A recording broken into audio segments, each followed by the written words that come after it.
Hey everyone, welcome to episode 18 of Learning Outside the Lines with Kyle and Glenn, or Glenn and Kyle. It doesn't matter. It doesn't matter. So I decided to stop just talking about how nice it is outside and just sit outside while we actually did this. We did that together. Yeah, we are. Yeah, look at that. We didn't plan it or anything. You know, it's almost like we could,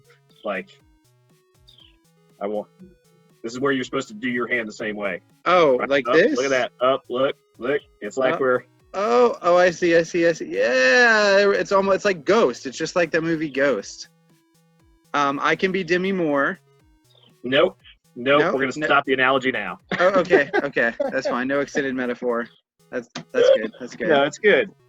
It's good. How are you, man? I'm doing good. It's Wednesday, so the camel comes around and sings that terrible song, and life's good. How you doing? Well, good. I think you got our guest for today. So who are we looking forward to in a little while? Okay. So this is super exciting. This is a student that I have taught and known for years. Her name is Janae Brown, and she's a current senior at Lanier High School. So she's graduating here in literally just like a month. She's done. No more high school, and that's like bittersweet to me because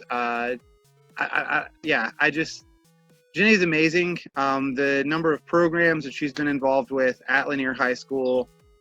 Basically the school I can honestly say the school is a different place because that she's been there, and she's just one of those types of students. So having her on today to kind of talk about her perspective on everything that's gone on with Corona, I think will be just really interesting and powerful to hear. Yeah. She's one of many voices that hopefully really need to be heard in the class of 2020, but we're glad that we at least have one we can share with our audience and people who are watching this with us. Yeah. So real quick, my kind of anecdote for the day just has to do with, so my wife's birthday is Friday, and so I've always had a tradition since we've been married at least, but I think I started this before we got married, but time eludes me sometimes, memory. But I do like a 7-day countdown. So every day leading up to her birthday, something happens. That's right. Yeah. She's been getting emailed letters from 7 different friends that have been coming to her every morning. So she wakes up and she has some sort of note, and then it's a countdown, right? So the first person did 7 memories, the second person did 6 memories, so forth and so on, all the way to the last one that she'll actually get tomorrow in real time, based on when this comes out. Her birthday will have come and gone, but it's been really fun. I love doing it. It's been particularly interesting this year just because of our situation and being sheltering in place. But she's loved it, and I've really enjoyed her kind of getting those little stories from her friends every day. That's really cool for me. Yeah, that is really cool. That's really cool. It does really change, holidays and birthdays. So that's awesome that you're doing that, though. That's so romantic. So my anecdote is just really, I don't know, keeping it student focused for today. I had a student reach out to me last night that I haven't talked to in like 5 weeks. And me and the student never really saw eye to eye before in the classroom, but just really practicing putting care first. So when I did hear from them and their email wasn't super positive, I had a choice about how to respond to that. I could have put on my teacher hat and been teacher Mr. Rhodes, or I could be like human Mr. Rhodes. And I literally just threw the teacher hat out the window and really just focused on building a new, better relationship with this student first. And I was like, we got 3 weeks.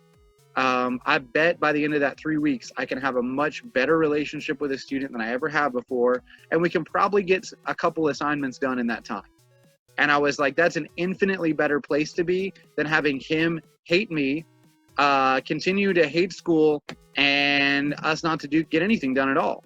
So I'm choosing care, and just putting that first. And that's something I learned from you. And, so it's really cool to be able to make those kind of choices, to have a kind of job where we have that ability to choose to be better. That's You'll cool. you'll have to circle back around to that. You'll have to take some, like, after the next couple of weeks, if we're still recording these, you'll have to kind of give some sort of update to see how that relationship may have evolved a little bit. Definitely. Yeah. And obviously, as someone who's worked beside you, I'm super proud of that. It's easy, and it's when you said I had to take off my teacher hat and put on my my personal or human hat. It's like that gets me a little bit too. That those have to be such separate identities sometimes. Yeah. And I do know that there is a time and a place to be a professional teacher, and that is an identity within itself. Yeah. But the human part of who we are should never escape the professional part of who we are. Oh, definitely. Right. It does. There are silos sometimes that invented, cultural, whatever we want to call it, but they exist. Well, we just get these knee-jerk reactions because we feel like what we're doing is important, and it is important. And we have these like knee-jerk reactions where we just want to immediately come back with something that isn't from that place of being a human, or a human teacher. It's just like we take offense, right? Exactly. Yeah. We've worked really hard on something. We want the students to be engaged in it. We feel like it's worth their time, but they don't see it that way. And we put our lens ahead of our students. Yeah. And the problem every time we do that is we miss the bigger picture of what might be going on with them in their lives, how their lives are affecting their ability to even use our lens that we want them to use. Yeah. It's like we forget that there are some basic needs that have to be met for people to even attempt to learn or engage, right? Yeah. Yeah, or the monster that is their previous experience, and like what that's been like for them with school. So yeah, the socio-historical piece that we all bring with us to learning spaces, that's one of the reasons why I think teachers sometimes struggle to be good students themselves. They're bringing all of this historical baggage about, well, I'm an expert, I know better than you, I could run this better, I already know this, whatever they're bringing into that space, instead of being open to the new learning, whatever it might be. And I am still guilty of that, and that's something I'm trying to be cognizant of. Yeah. But anyway, so that was kind of going off on a tangent. So let's go ahead and get into our digital teaching hack for the day. Cool. So I'm going to keep this really short for the digital teaching hack. This is something that maybe some teachers are aware of already. But if you're not aware of this, I just want to point this out. This is kind of something that you can do with Google Slides that for me was a real game changer. And I had to figure this out on my own. So we all know that when we create a Google Slide, like it's a live document, right? But there's some tricks that you can do to kind of up your game with this, just through publishing. So one of the things that I was always really curious about is like, what is this publish to the web button? Well, when you publish a slide, you can actually get an embed code, which you can then take that embed code and put it right into your learning software. Your LMS, like whatever you're using, be it eClass or any of the tools that are out there, you can embed it directly in there instead of just giving a link. So if you want to transform the way your pages look, you can embed whatever it is directly on there, and it's still interactive. So I made these 3 videos for students, and then I could embed it all over the place because I didn't want them to miss it. Sometimes links get lost. Like it's just a little link on a page, like click here for important updates. Yeah, right. It's like amongst all the other junk. But if you literally take this and put it front and center, embedded, so that way it looks just like this on your page, it's a lot harder to miss. So this is it's a real quick hack, and just remembering too that your share settings matter. So making sure that you've got it set up to be view instead of edit, which I think for publish it has to be. But it's just super, super fast, super easy. You can even have it rotate through different slides. So if you've got multiple slides, when you embed it, it'll basically do a miniature slideshow and just kind of rotate through content right there on your page. So yeah, super fast. Yeah. I love it. I learned something new. I knew that you could publish to the web, but I hadn't really thought about the benefit of getting that embed code and using that in learning spaces. Yeah. So I imagine people who see that, they'll, you might get some tweets, sir. You might have some people thanking you. It's super fast. And yeah, it's just one of those things I had to kind of hack myself because I'm like, okay, I want this to look better. How can I do that? And instead of finding a whole new program to display the slide, just getting that embed code is where it's at. Yeah. Well, we're going to get into the second half of what we do, which is really our favorite part, which is what we call What's the Good Word? So What's the Good Word is our chance to bring on our guest, whoever it may be. We've been trying to bring more perspectives from different aspects of education through this experience with COVID-19, with quarantine, with shelter in place, with everything that seems to be going on in the world of impacting education, business, so forth and so on. We're bringing in educators and students from different layers. So we've actually recently, in an episode that was just released, got to talk to a University of Georgia student and her experience. And then today, as Glenn previewed for you, we're going to get a chance to talk to a 2020 high school senior. So Glenn, how about you introduce our guest? Well, I'm actually going to let some of their work introduce them. So this is something that, and I didn't tell Janae that we'd be sharing this, but this is something that they made recently in class, and I'll let her kind of talk a little bit about this after we're done watching it. But this is just Janae in a nutshell.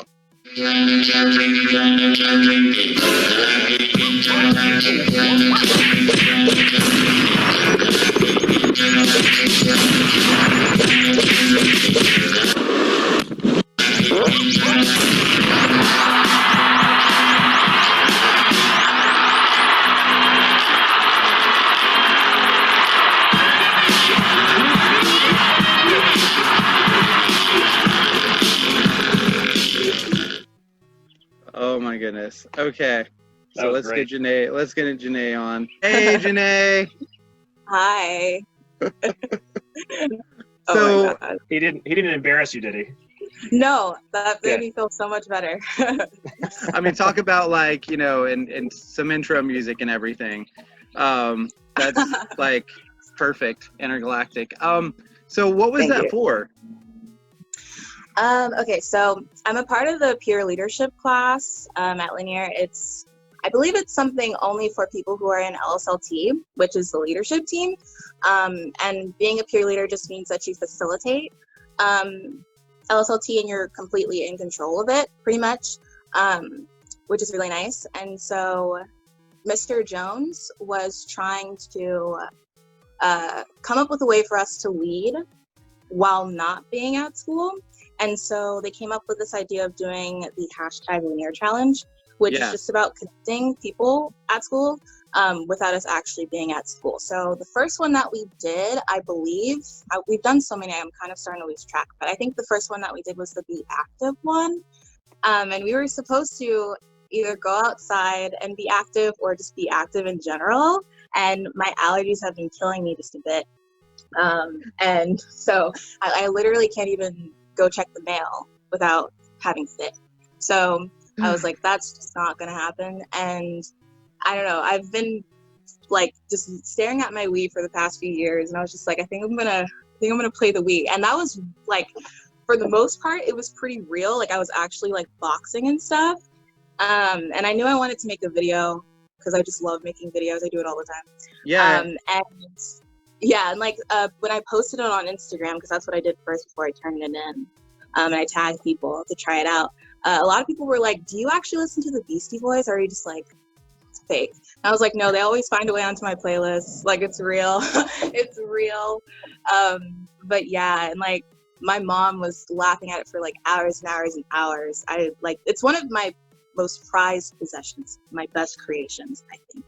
It was really good. That's one of my favorite things about having you as a student these past like years is the stuff you've created has like just amazing flavor, amazing.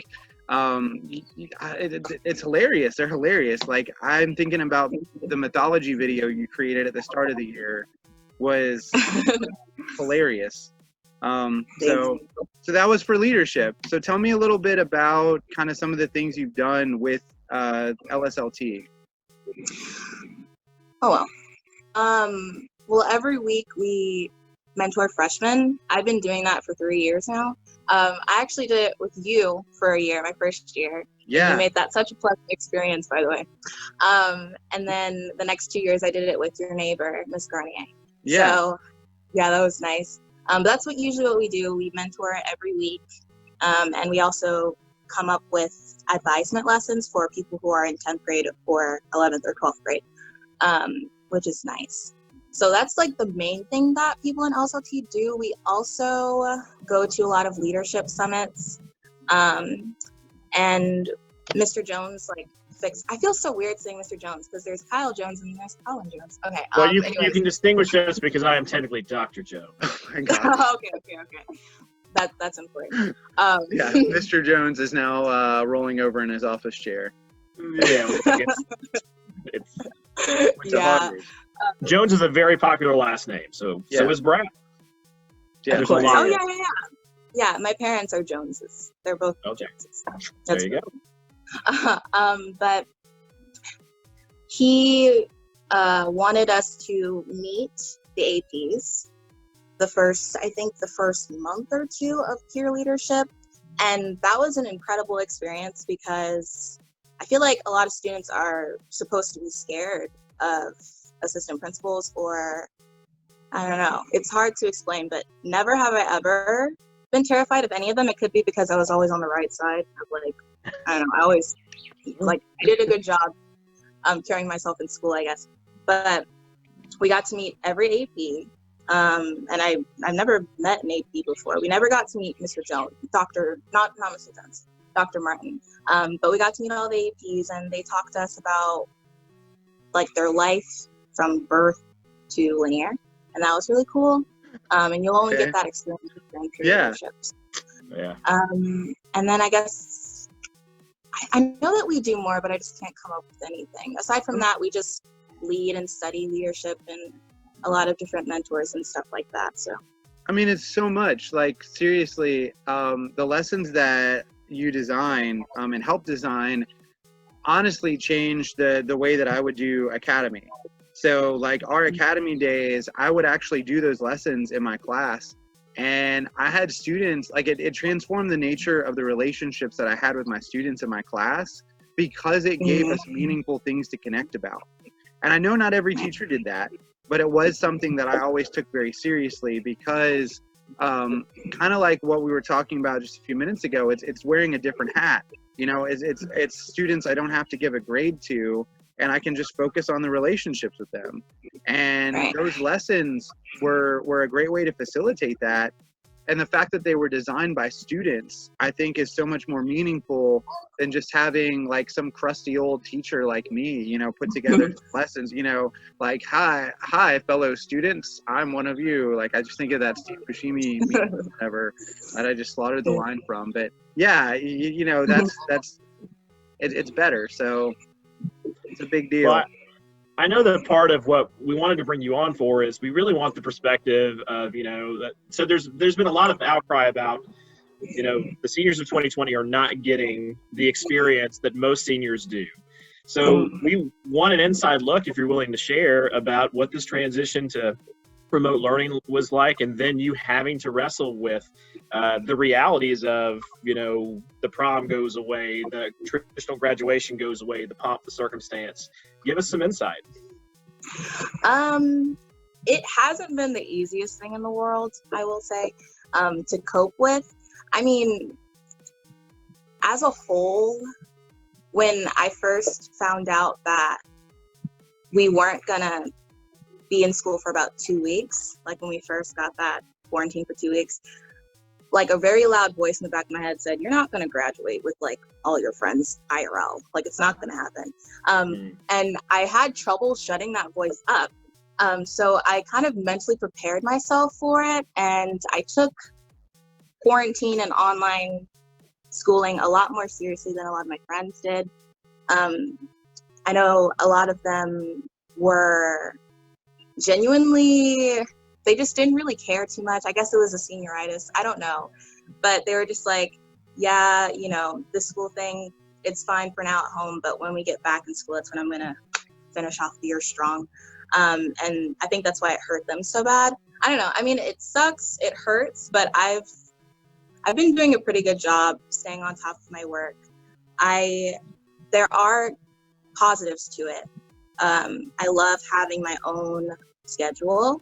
I love the fact that the teachers and just everybody in Gwinnett County, it seems, are encouraging people to take a lot of breaks throughout their days. So don't go through all of your work. You're going to feel really bad about that after a while. Just doing one thing, maybe going, taking a shower, eating something, doing the next, and being really, really flexible. I don't know. I still don't know how to feel about graduation. I just got my graduation stuff the other day and my mom was like in tears, like just so hurt and sad. But I mean, I'm just chilling, I guess. I will say that it's been easy to detach myself from high school. I know a lot of not seniors, maybe sophomores, they should be sophomores by now, that had trouble distancing themselves from high school when they went to college. So that's a good thing. But yeah, I think that's all. Well, so I'm just curious. You mentioned the idea of being able to create your own schedule. So what has your schedule been? Like, what time are you kind of getting up? What time do you start the schoolwork? When are you taking your breaks? I feel like that's such an interesting insight too. Yeah.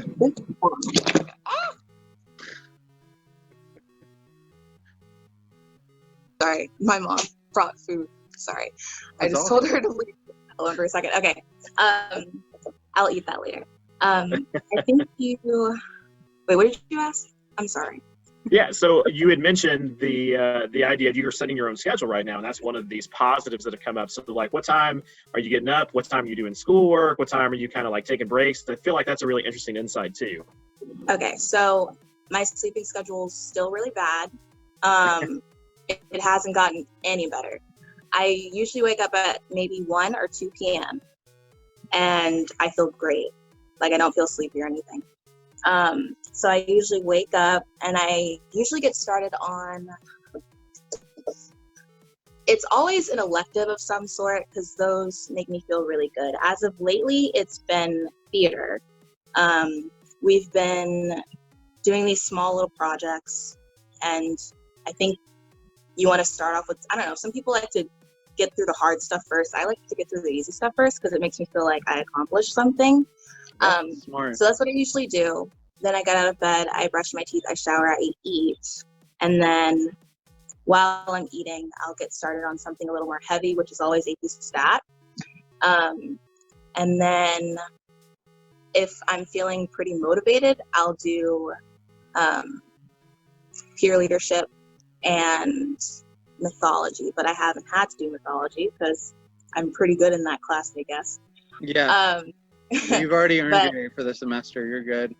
That's the nice thing about gamification. Yeah. The way you like twisted the. She earned her A for the semester last year, and like she would like seriously done. And you've actually still been turning in some assignments too, just because, which is like funny. So yeah, like you don't even have to. Well, there's something to be said for learning's sake, especially if you've got some cool stuff to do, you know? Yeah. I just wanted to ask that question because as someone who has also had to get up early his entire life in Gwinnett County to be a teacher and to be part of that, it's a drag on us too, and even our body clocks. But we know, especially for teenagers, like now that you have a choice of when to engage, like I would not be surprised that a lot of your peers would pretty much say the same thing. Yeah, I'm waking up at 11, noon, 1, doing most of my work in the late afternoon to evening, Yeah. And that's what college will be like to some degree because you'll pick a college schedule too. Mm-hmm. So, Glenn, do you have another question or another follow-up you had for Janae? Well, I mean, just going back to the events and whatnot, like what are they talking about as far as graduation goes, and how do you feel about the virtual graduation and everything that is going to happen with that? So I've heard so many things. Right? From Gwinnett County itself, I've heard that we're going to have a virtual graduation on the actual day, on the pre-planned graduation day, which I believe is May 25th, I think. So we're supposed to, I think today's the last day to go and grab your graduation gear, and then you put it all on, you take a picture, and they kind of do like a slideshow instead of you walking. You just show the picture, which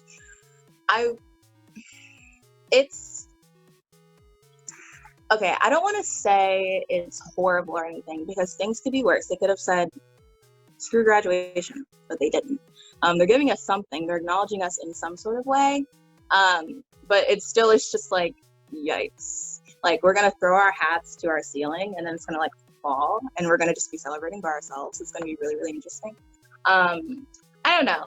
It's something that it's kind of funny. It's also kind of sad. But for the most part, I'm grateful that something's happening. I've also heard, and I hope it's true, that Obama's supposed to be giving like a speech to the class of 2020 for the country. I don't know. That would be really, really exciting if he actually did. That would be cool. Yeah, I am trying to make the most of the photo opportunity. And I'm coming up with ideas on how to make the picture as like Janae as it possibly can be, because I don't just want to stand there in my backyard. Yeah. So yeah, I've been coming up with some ideas to make it to where like when they call my name, everyone's just like, oh yeah, okay, that's her. Cool. Yeah, they did say there are some guidelines, but you're like the queen of working in kind of the gray space. So yeah, just make sure you check your boxes and then do what you can to Janaeify it. I think that's a good idea. So yeah. Okay. Yeah, no, and I mean, I like the positive outlook. I think it's kind of funny too, like there is almost something like Wes Anderson kind of like dark comedy about like just throwing your cap up and having it hit you on the head, and but yeah, so I mean that's good.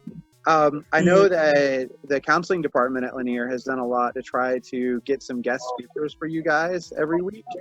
I'm actually one of the guest speakers, and I know there's some other really great guests that are going to come on the show and Zoom with you guys also for your class Zooms every week. So, I mean, we're definitely trying. It's good to hear your perspective on things. You know, and I think the schedule is a good win. Has there been any other like really big success story that maybe's come out of all this that you want to share? I've been feeling really creative. I think the thing that you opened up with, the video from the Be Active thing, that took maybe 45 minutes to just come up with and like do. And I've been doing that for the past few weeks. And I recently, ever since April began, I decided to like do something creative every day. And I've been definitely noticing like my creative flow, like it just comes out of me. Like, I don't know. It's weird. It's never been like this before. And whenever I say I want to do something, I now have the time and the opportunity to do it. So yeah, that's really nice. And I mean, I feel like mentally, I haven't felt stressed about anything in a long time. It's just coping. Like it's like, yeah, that's all I've been doing really. No, that's huge. And it sounds like you got a good way of doing it. The creative outlets. We do the same thing in my house. You know, my wife has been painting walls lately. She was inspired to do some stuff out in our yard, and similarly, you know, that's why we started this. Part of us creating this is us coping with this situation. Yeah. So anyway, we're just really appreciative of you coming on and bringing on that perspective. We know that there are others in your class that have other experiences right now, but at least having one voice to kind of talk about what's, you know, I mean, it is disappointing. It is hard. It is different. There are some silver linings, you know. So before we get to our outro, we talked about it before we started recording, but do you want to tell everybody what you're going to be doing going into your college career? Yes. So I'm going to be going to Georgia State. I'm going to be studying sign language interpretation and theater. I should be double majoring. If that doesn't work, then I'll minor in theater and then major in sign language. So yeah, that's what I'm going to be doing. That's exciting. Hey, congratulations, by the way. Yeah, definitely. Huge congrats. Huge congrats. Thanks. Yeah. Well, whatever type of graduation there'll be, I'll be there. Thank you. Yeah. Which, you know, I know they're going to try, I think, in July, right? If all goes well. Mm-hmm. Yeah. So we always ask our guests to stick on with our outro. So our outro, again, is just our chance to try to share something else that's interesting. So I had a former colleague of mine who used to work at Lanier also before you got there, Glenn, who has since become an assistant principal. And so he shared with me a student from his school who had created a zine. And you know how close zines are to both of our hearts, right? Yeah, and Janae's. And it's so good. It's so good. So I have to share it, right? Okay, cool. Give me just Share a second some to make zines sure with that us. I got it ready. Always so excited. All right. Yeah, me too. Sorry, I thought it had it pulled up and ready to go, but then it told me I did not. No worries. I'll do Got it. fun dance. Oh, okay, cool. There we go. Yep. So more than a virus. I mean, just the cover alone, right? Like Flip how sweet snack. is that? You know. Flip snack Yep. is so cool. So I'm going to That zoom cover is in awesome. just a little bit so it's easier to see. So they titled it, more than a virus, how COVID-19 goes beyond its state as a sickness and what you can do. A quarantine. Wow. Quarantine, I love it. Yeah. Oh, that's so cool. I'll zoom back out so we can flip the page pretty easy. So, kind of starts off with like, here's what's going on. Yes, it's true. The news is scary. The virus is scary. It is paralyzing even. But the far bigger threat is the paralysis itself, and then kind of continues from there. Just so well made from a creativity standpoint, with also generating some interesting pieces, to act on fear, to begin, to rebuild. Again, just Wow. I'll zoom in again just so you guys get a chance to see this a little bit better, and then kind of goes through the but how, right? It's not the apocalypse to hide from, but rather a real opportunity for change. And so really putting a positive spin on something that has been tough, certainly on this student as well as other students. This is so cool. Yep. I mean, and just so, again, just so impressive, like how well done it is. Wow.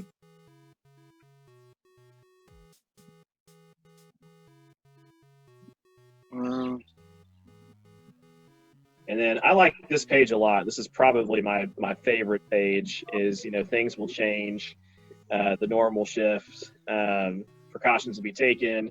And the student's right. I mean, some things will change probably forever. And not necessarily in bad ways, not necessarily good ways. That's what's going to be so interesting about looking back at this in a history book, maybe. Yeah. Is or online, text. So again, just a really cool piece of student creativity and creation in this time, and honestly, one of the better looking zines I've seen, student or not student, Ever. right? That's and then so ending with that, beautiful. yep, very, very cool stuff. So, just thought that'd be a perfect way to do our outro today and share that. So that's cool. Well, we are definitely up against time, so we're going to bid everybody adieu. Thank you for those that continue to watch. You can catch me on Twitter at @theprofjones. And I'm at gchant668. And Janae, you can share your handle if you want, but you don't have to. Oh, okay. You can follow me on Instagram at Janae Brown, all together. Very cool. All right. Awesome. Stay safe and stay healthy. Yeah. Bye, y'all. Thank you.